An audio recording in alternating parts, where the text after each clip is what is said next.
So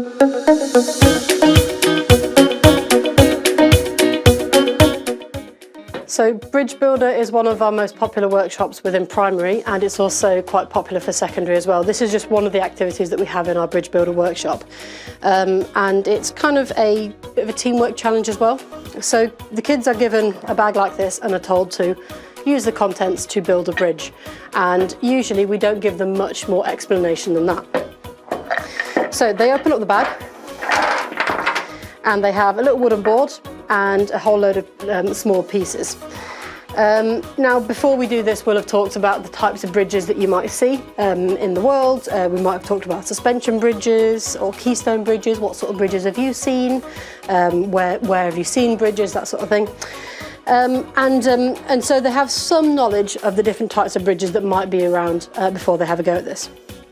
So there are two ways of completing this bridge. I'll show you the easy way and then I'll show you the more difficult way.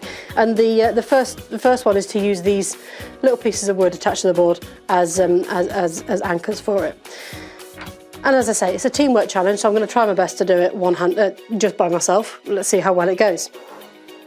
This is actually a keystone bridge. So some of the older children might have heard of a keystone bridge before, but the vast majority probably won't, especially if they're towards the younger end. The idea of a keystone bridge is that when you put all the pieces together, you shouldn't then need to use any glue or anything like that, because it should hold its own weight by using the keystone, and we refer to the keystone as this one in the middle here.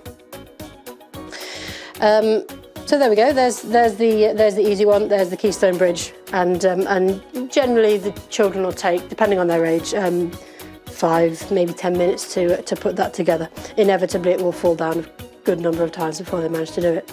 So that's the easy way, but if you want to give them a slightly more difficult challenge, tell them to do it without those little anchors there, and this is really where I'm possibly not going to be able to do it by myself.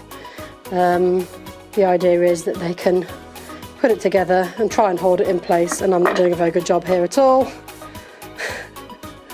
And it will fall down a few times before they manage to get this keystone bridge in the right place. So unfortunately, teamwork challenges on your own don't tend to work very well. But oh, there we go. We've sort of got a bit of a bridge going on there, maybe. Hey, there we go, it stands up.